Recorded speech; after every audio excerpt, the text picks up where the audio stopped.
오늘 예배를 위해서 성가대로 또 경배와 찬양팀으로 율동팀으로 또 음향과 또 영상으로 또 여러 가지로 이 예배가 성공하도록 하나님께 온전히 합당한 예배가 되도록 섬기신 모든 분들을 사랑하며 축복합니다. 함께 기도하겠습니다.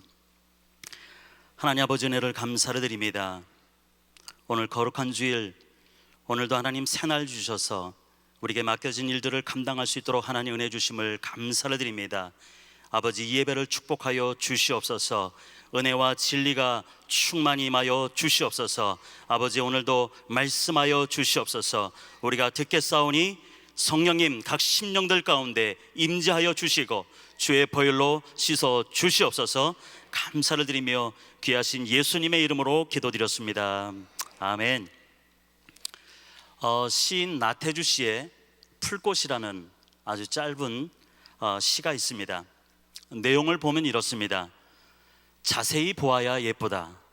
오래 보아야 사랑스럽다. 너도 그렇다. 들꽃은 장미나 백합처럼 아름답거나 향기롭지 않습니다. 사람의 시선도 끌지도 않습니다. 그런데 그 꽃은 자세히 보면 아주 예쁩니다. 그리고 가까이 가서 오래 보면 볼수록 사랑스럽습니다. 저는 이런 매력의 사람들을 좋아합니다. 보면 볼수록 정감이 가고 믿음이 가는 그런 사람이 저도 되고 싶고 또한 그런 사람들을 만나고 싶습니다. 우리 은혜 한인교회에 사람들의 이목을 끌만한 스펙은 없어도 정말로 보면 볼수록 그리고 만나서 이야기하면 할수록 정감이 가고 믿음이 가는 이런 매력적인 성도들로 이 성전에 가득하기를 주님의 이름으로 축원드립니다. 저는 이 시에서 그 느림의 미학을 발견합니다. 빠름이 미덕인 세상에서 느림을 선택하기란 쉽지 않습니다. 우리가 달팽이가 움직이는 것을 보면은 답답해합니다. 그래서 손으로 집어서라도 옮겨주고 싶은 마음들이 우리 가운데는 생깁니다. 그러나 중요한 것은 끊임없이 앞을 향해 나가고 있는 이 달팽이는 느림에도 속도가 있음을 우리에게 보여주고 있다라고 하는 것입니다.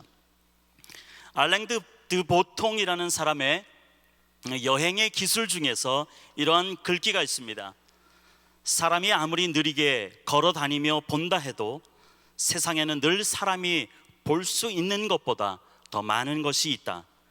빨리 간다고 해서 더 잘 보는 것은 아니다. 진정으로 귀중한 것은 생각하고 보는 것이지 속도가 아니다라고 이렇게 이야기하는 글귀가 있습니다. 멈추지 않고 진행하고 있는 것입니다. 우리가 기도하고 결단하지만 마음먹은 대로 되지가 않습니다. 그래서 아마 이곳에 계신 분들 중에 오늘도 고민하며 갈등하고 있는 분들도 계실 것입니다. 그러나 멈추지 않고 계속 움직이고 계신다라면은 느리지만 나가고 있다라고 하는 것입니다. 반드시 열매가 있을 줄 믿습니다. 존귀한 사명자 여러분, 하나님은 오늘도 저와 여러분을 위해 위대한 일을 계획하십니다. 아멘.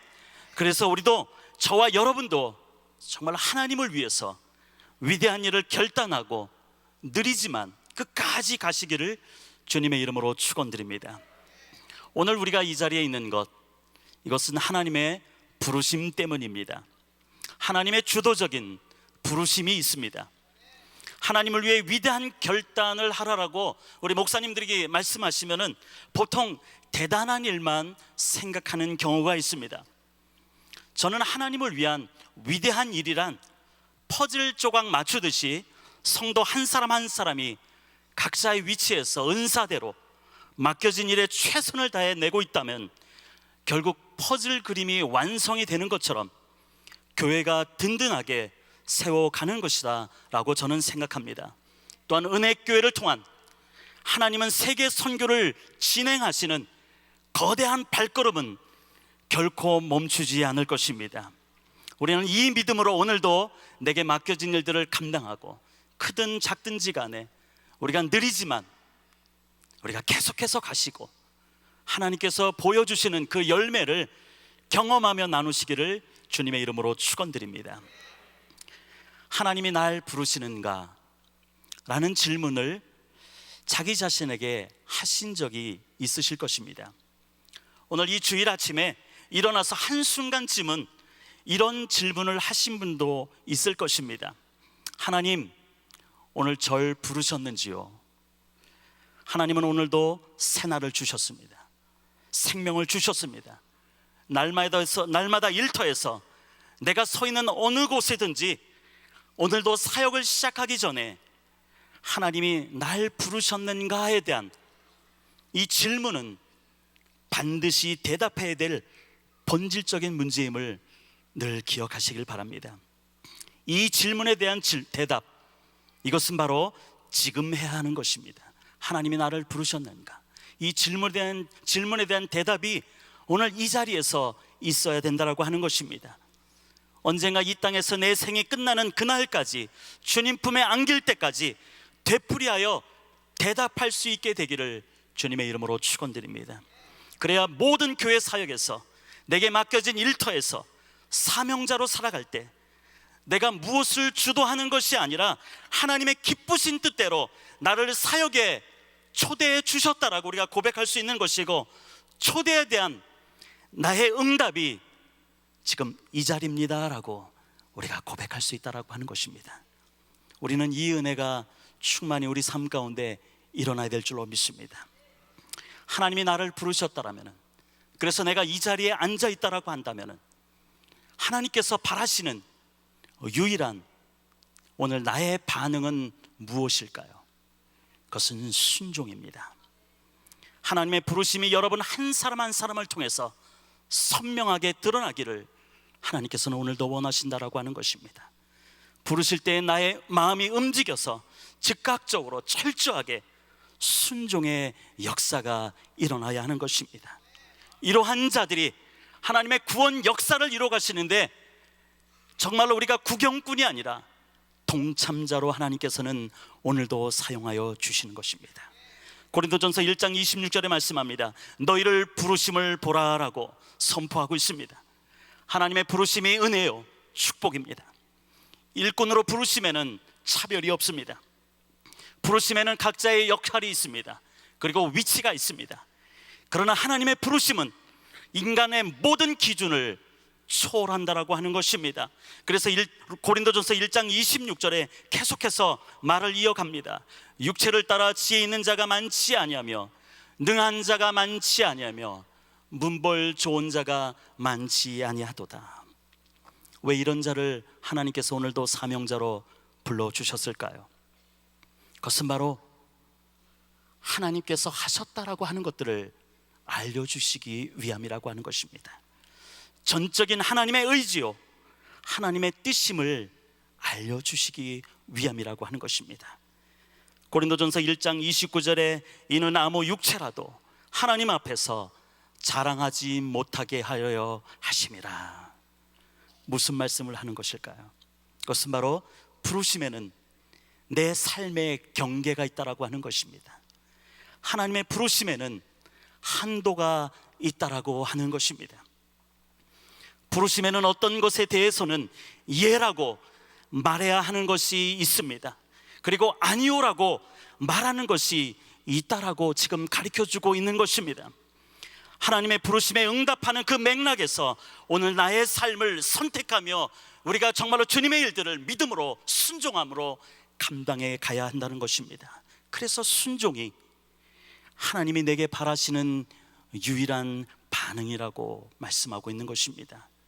여러분 기억하시길 바랍니다.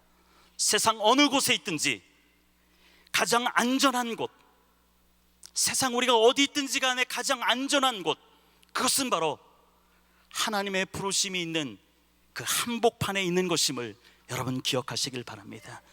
그렇기 때문에 우리는 오늘도 하나님이 나를 부르셨는가에 대한 질문을 할 뿐만 아니라 우리는 대답을 해야 된다라고 저는 말씀하고 있는 것입니다. 하나님은 오늘도 여러분의 부르심의 한도를 사용하셔서 하나님이 원하시는 곳에 여러분을 있게 하십니다. 여러분 한 사람 한 사람이 부르심을 그 뜻을 이루는 동안 하나님은 함께 하시며 능력을 주실 것입니다. 그래서 오늘도 우리는 감사할 수 있는 것입니다. 오늘 하나님이 나를 부르시고 함께 하시며 사용하고 계심을 여러분 마음껏 감사하는 이 한 달이 되시기를 주님의 이름으로 축원드립니다. 뭐 대단한 일을 해야 감사가 많은 것은 아닙니다. 물질과 시간 사용이 자유롭지 못해서, 그리고 또한 건강이 허락지 못해서 선교지에 못 가셔도 괜찮습니다. 학교 다닐 때 변번한 임원조차 해보지 못했는데 교회에서조차도 어떠한 직분을 제대로 감당하지 못해도, 그런 경험을 해본지 못해 왔어도 괜찮습니다. 무명이라도 괜찮습니다. 존귀한 사명자 여러분, 우리 은혜 한인교회는 무명의 그리스도인들, 이 무명의 그리스도인들이 많아지기를 주님의 이름으로 축원드립니다. 그래서 묵묵히 하나님의 부르심에 순종함으로 응답하며 감사함으로 감당해 나가는 성도들을 저는 더 많이 만나보고 싶습니다. 바로 교회는 이러한 자들을 통해서 든든히 세워가는 것입니다. 내가 품었던 꿈, 지금까지 내가 품었던 꿈과 현재 내가 이루어 놓은 것 사이에 존재하는 큰 간격 때문에 좌절을 느끼시는 분들도 있을 것입니다. 또 나의 인생의 이력서를 보면 타협과 실패가 있었고, 그리고 배신과 죄로 얼룩져져 있는, 그래서 우울함에 빠져서 헤쳐나오고 싶어서 지금도 몸부림침을 치는 분들도 있을 것입니다. 자기 자신에게 수없이 말했을 것입니다. 그리고 많은 사람들에게 자신을 변증하며 왜 내가 그럴 수밖에 없었는지, 왜 억울한지에 대해서 할 말을 하였을 것입니다. 어떤 사람들은 좌절과 절망 가운데서 헤쳐나오지 못하다가 죽음을 택하는 사람들도 있을 것입니다. 존귀한 사명자 여러분, 여러분의 인생이 시간이 지나가고 나에게 하나님께서 하신 말씀이 무엇인지, 그리고 어떠한 존재가 되도록 하나님이 나를 부르셨는지 그것을 알게 되기까지는 어떤 결론도 내리지 마시길 바랍니다. 우리는 내릴 수도 없는 그런 사명자들입니다. 욥기서 23장 10절에 말씀합니다.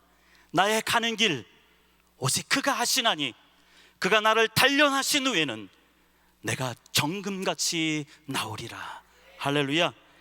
하나님의 뜻은 나를 오늘도 존귀하게 여겨주시고 나를 귀하게 만들어 주시는 것입니다. 욥은 그것을 알았습니다. 그리고 순종하였습니다. 지금 극심한 어려움과 아픔과 고통 가운데 혹 있으신가요? 그래서 고통스러우신가요? 정금같이 만들기 위해서입니다. 제가 이렇게 담대하게 선포할 수 있는 것은 하나님이 저로 경험하게 하셨기 때문입니다. 극심한 고통과 좌절의 순간을 통과하게 하셨기 때문입니다. 얼마 전 제 아내와 제가 담임 목사로 목회하면서 경험되었던 것을, 그리고 그 이후의 삶에 대해서 간증을 들으신 어느 권사님이 저에게 이런 얘기를 하십니다. 제가 만약에 목사님의 간증을 듣지 않았다라면 목사님의 얼굴을 보면 지금까지 전혀 고생하지 않으시고 편안하게 사신 분 같다라고 생각해 왔다라고 하신 권사님이 있습니다. 지금 저를 칭찬하는 겁니다. 제 얼굴을 보면 고생이 전혀 하지 않았던 사람처럼 그렇게 느껴왔다라고 하는 것입니다. 아브라함 링컨이 이런 얘기를 했더라고요. 사람이 40이 넘어가면 자신의 얼굴에 책임을 져야 한다. 이 말은 40년이 지나면 자기 얼굴에서 그 인생이 보인다라고 하는 것입니다. 오늘 제가 설교한다니까 저희 고등학교 11학년 아들이 고등학교 예배 일찍 마치고 자기가 아빠 설교 듣는 시간에 오겠다라고, 저희 딸도 일찍 가지 않고 아빠 산부 예배 설교할 때까지 기다리겠다라고. 그래서 어디 있는지 앉아 있는지 보이진 않지만 어딘가 저를, 아빠를 격려하고 있으리라 봅니다. 이렇게 살아오면서 마음 관리, 생각 관리를 잘했구나 생각하면서 오늘도 제 자신을 한번 칭찬해 봅니다. 존귀한 사명자 여러분, 우리는 고난의 의미를 압니다. 그리고 침묵하시는 하나님의 뜻을 알 수 있습니다. 그래서 오늘 아픔과 좌절을 오늘도 견디어 봅니다. 소망을 가져봅니다. 나의 길을 아시는 오직 한 분, 나를 부르신 하나님 한 분으로 오늘도 감사하시기를 주님의 이름으로 축원드립니다. 바비 맥펄린이라는 가수가 이런 노래로 불렀습니다. Don't worry, be happy. 아마 여러분 들은 분들도 있을 것입니다. 대략 내용은 이렇습니다. 모든 삶에서 우리는 문제를 가지고 있다. 그것을 염려하면 문제가 2배가 된다. 어디 하나 머리 둘 곳이 없는데 어떤 사람이 와서 내 침대를 가져가듯이 가지고 있는 것을 가지고 갈 수도 있다. 집주인이 렌트비가 늦었다라고 말하고 소송을 할 수도 있다. 그래도 걱정을 버리고 행복하라, Don't worry, be happy 라는 가사입니다. 좋은 노래입니다. 가슴에 와 닿기도 합니다. 그러나 사명자 여러분, 걱정을 버린다라고, 염려하지 않는다라고 우리가 행복해지던가요? 현실은 그대로인 거려. 저는 이 말을 이렇게 바꾸면 어떨까요? 우리가 이 말을 이렇게 바꾸면 어떨까요? Thanks God, be happy. 하나님께 감사하라, 그리고 행복하라. 감사하는 사람이 행복해질 수 있습니다. 아멘. 정말 골로새서 3장 15절에 이렇게 말씀합니다. 그리스도의 평강이 너희 마음을 주장하게 하라.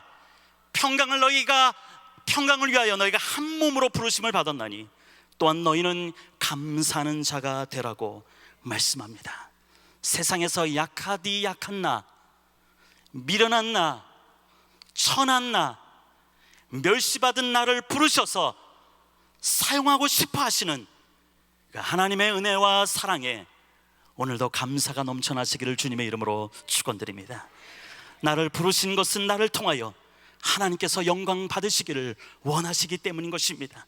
시편 50편 23절에 말씀합니다. 감사로 제사를 드리는 자가 나를 영화롭게 하나니 그 행위를 옳게 하는 자에게 내가 하나님의 구원을 보이리라. 할렐루야.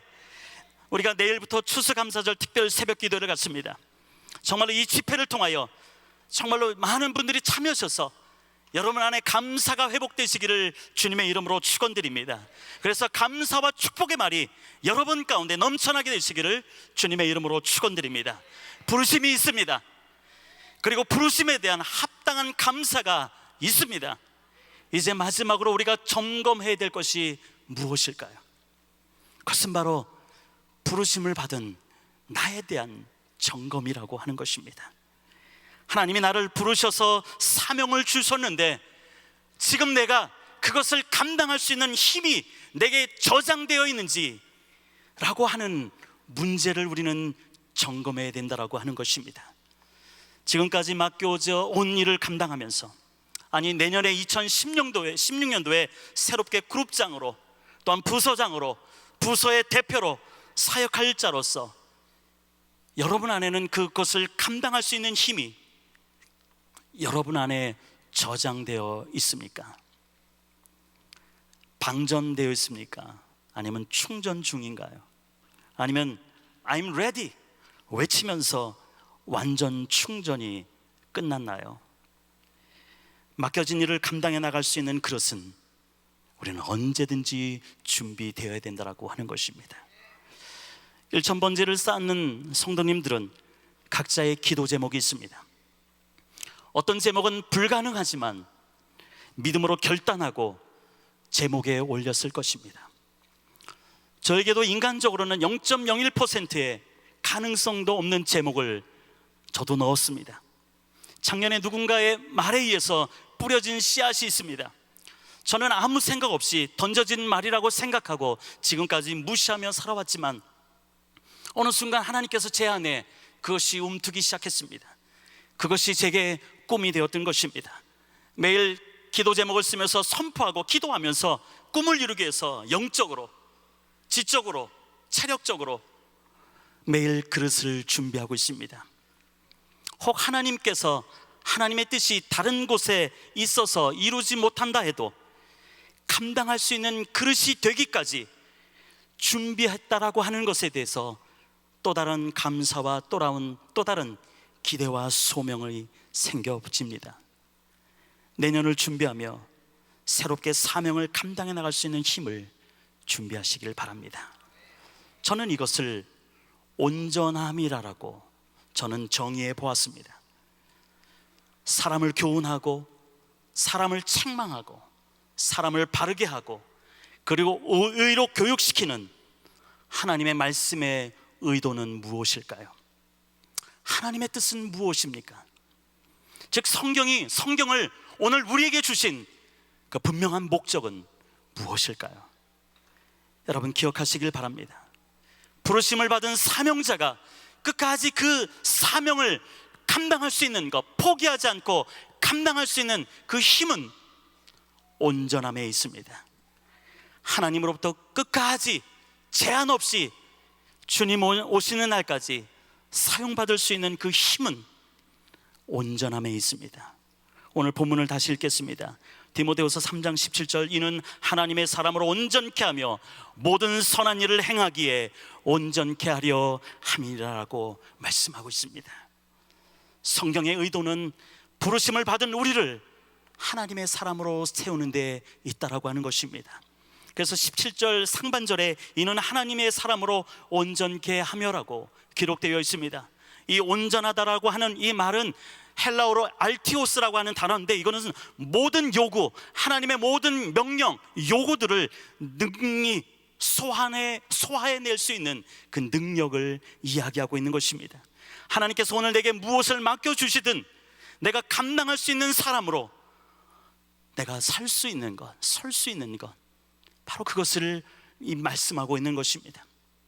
오늘 내게 맡겨진 사명을 감당할 수 있는 길, 그 능력은 모든 것의 모든 것 되시며 모든 능력이 되시는 오직 하나님의 능력을 힘입을 때임을 기억하시길 바랍니다. 하나님의 사람은 바로 하나님께 속한 자입니다. 하나님의 능력에 붙들린 자입니다. 하나님의 말씀으로 사람은 온전하여질 수 있습니다. 말씀에 온전히 사로잡힌 자가 온전한 하나님의 사람입니다. 하나님의 사람은 부르심에 대한 소명에 집중하는 사람들입니다. 그런데 우리가 이 부르심에 대해서 얘기할 때 우리가 흔히 실수하는 한 가지가 있습니다.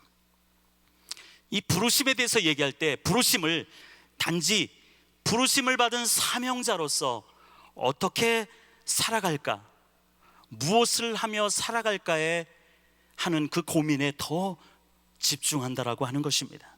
그러다 보니까 하나님께서 함께 하지 않으면서도 하나님을 위해 일하는 것이 우리 주변에 너무 많다라고 하는 것입니다.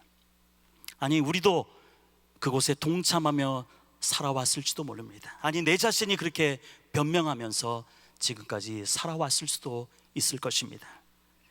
하나님과 함께 하지 않으니 어떻습니까?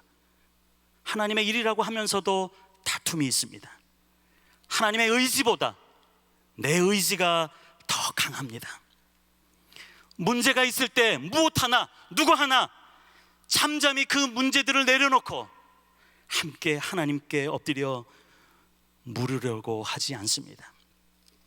하나님의 음성을 듣지 않으려고 합니다. 이것이 내 삶 가운데 있습니다. 그리고 우리 모임 곳곳에 있다라고 하는 것입니다. 저는 이 시간 여러분들을 도전하고 싶습니다. 하나님과 함께하지 않은 그 어떤 것도 하나님을 위해 일한다라고 말하지 않기를 바랍니다. 하나님과 함께하지 않았기 때문에 하나님의 어떤 역사도 일어나지 않는 그런 일들을 그냥 내려놓고 하지 않기를 바랍니다. 그리고 하나님이 정말 원하시는 것이 무엇인지 우리가 그것을 알 때까지 엎드리시기를 주님의 이름으로 축원드립니다. 하나님의 뜻을 알지 않고서는 결코 움직이지 말기를 바랍니다. 오스 기니스의 소명이라는 책이 있습니다. 부르심을 받은 자로서 소명이 무엇인지 바로잡아주는 책이라 생각해 봅니다. 저자는 부르심에 대해서 1차적인 소명과 2차적인 소명이 있다고 합니다. 1차적인 소명은 내가 무엇을 위해 부름을 받았는가, 나는 어디로 부름을 받았는가, 이것이 아니라고 이야기합니다. 대신 내가 누구에게로 부름을 받았는가 라는 것입니다. 즉 하나님에게로 부름을 받았다라고 말하는 것입니다. 하나님과 나와의 관계, 이것이 사명을 감당하는 자로서의 1차적인 소명이라고 하는 것입니다. 우리는 대부분 1차적인 소명보다 사명자로서 어떻게 살아갈 것인지, 교회든 선교지든 일터든지 어디에서 일해야 할 것인가라고 하는 이 2차적인 소명에 집중하다 보니까, 그래서 남들과 비교하면서 Why me? 왜 내게 이라는 질문을 할 때가 있다라고 하는 것입니다. 그래서 불평한다라고 하는 것입니다.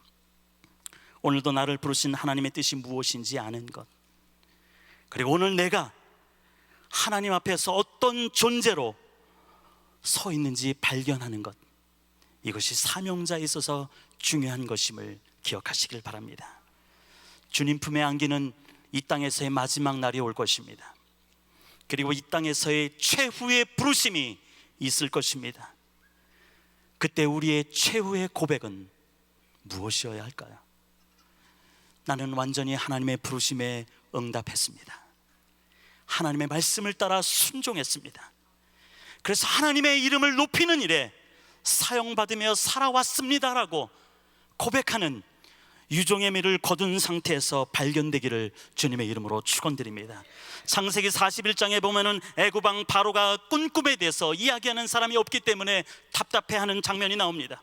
그때 전에 요셉의 꿈을 해석을 통해서 다시 복귀한 그 술 맡은 관원장이 요셉을 소개합니다. 하나님은 이 요셉을 통해서 애굽 땅 사람들을 살렸습니다. 그리고 하나님의 약속의 자녀들을 살리는 도구로 하나님께서는 사용하여 주셨습니다. 성경에는 하나님께서 사용하시는 많은 위대한 믿음의 거장들이 있습니다. 이들에게는 공통점이 있습니다. 그 공통점은 무엇일까요? 그것은 바로 하나님 없는 사람과 하나님을 중심에 모시고 사는 사람들의 차이가 무엇인지 분명하게 보여주었다라고 하는 것입니다. 존귀한 사명자 여러분, 여러분 안에 하나님이 살아계십니까? 아멘. 그러면은 하나님이 없는 사람과 하나님을 중심에 모시는 사람들의 차이가 무엇인지를 우리는 이 땅에서 분명하게 보여줘야 한다는 것입니다. 존귀한 사명자 여러분, 이 차이를 분별할 줄 알고 우리 옆 사람에게 보여줄 수 있게 되기를 주님의 이름으로 축원드립니다. 현대인은 불안이라는 감옥에 갇힌 죄수와 같다라고 말합니다. 지나간 과거에 집착합니다. 미래에 대해서 걱정이 있습니다. 그래서 오늘이라는 이 현재를 누리지 못한다고 하는 것입니다. 오늘의 할 일을 미룬다라고 하는 것입니다. 그래서 불안합니다. 그럼 어떻게 하면 우리의 미래가 안전한 미래가 될 수 있을까요? 그것은 바로 오늘 이 시간 현재에 충실할 때인 것입니다. 나를 현장으로 이끌어 주신 하나님의 부르심, 나를 그룹으로 이끌어 주시고 나를 가정교회로 인도해 주시고 나를 부서로 인도하여 주시고 나를 정말로 세워 주셔서 사역하는 그 현장에서 하나님의 부르심에 충실하느냐, 이것이 중요하다라고 하는 것입니다. 여러분이 지금 있는 자리에서 하나님의 영광을 위하여 어떤 영향력을 미치고 있느냐가 여러분의 미래를 나타내는 것입니다. 유진 피터스는 얘기합니다. 자신이 곧 준비다라고 말합니다. 요셉은 자기에 맡겨진 현실에 충실하며 살아갔기 때문에 삶의 여정에서 순간순간 하나님의 이름을 높여드렸습니다. 요셉처럼 하나님이 쓰시는 온전한 사람이 되시기를 주님의 이름으로 축원드립니다. 왜 하나님은 우리가 온전한 사람이 되기를 소원하실까요? 오늘 본문 하반절은 말씀합니다. 모든 선한 일을 행하기에 온전케 하려 함이니라. 말씀으로 우리를 하나님의 사람으로 온전케 하신 후에, 즉 하나님의 모든 명령을 내가 소화할 수 있는 능력의 사람으로 된 이후에 하나님은 언제든지 필요할 때 사용하기 원하신다라고 하는 것입니다. 이 온전케 한다라고 하는 이 단어는 그 앞에 단어와는 다른 단어입니다. 에칼티조라고 하는 단어인데요, 완벽하게 갖추어진 상태를 이야기하는 것입니다. 하나님은 우리로 하여금 당신의 선한 역사에 합당하게 사용하고 싶어서 철저하게 준비하도록 도와주신다라고 하는 것입니다. 우리 스스로는 결코 온전해질 수 없습니다. 죄송합니다. 우리는 죽을 때까지 결코 온전해질 수 없습니다. 그런데 이것을 가능하게 하는 것이 무엇이라고 성경은 우리에게 말씀하고 있을까요? 스가랴 4장 6절의 하반절은 말씀합니다. 만군의 여호와께서 말씀하시되 이는 힘으로도 되지 아니하며 능으로도 되지 아니하며 오직 나의 신으로 되느니라. 할렐루야. 나의 능력으로 되지 않습니다. 나의 자랑거리로도 우리는 결코 온전해질 수 없습니다. 오직 성령으로 되는 줄 믿으시길 바랍니다. 좌절과 절망의 상태에서 우리를 독수리 날개치며 올라가는, 비상시키는 하나님의 방법, 그것은 바로 성령의 인도함을 받는 것입니다. 우리의 미래가 안전한 미래가 되기 위한 그 길은 바로 성령님을 모시고 사는 것이다 라고 하는 것입니다. 요셉의 인생이 비상한 것은 성령을 모시고 사는 자였기 때문이라고 하는 것입니다. 창세기 41장 38절에 애굽왕 바로는 이렇게 얘기하며 그 말이 증명해 줍니다. 바로가 그 신하들에게 이르되 이와 같이 하나님의 신이 감동한 사람을 우리가 어찌 얻을 수 있으리요.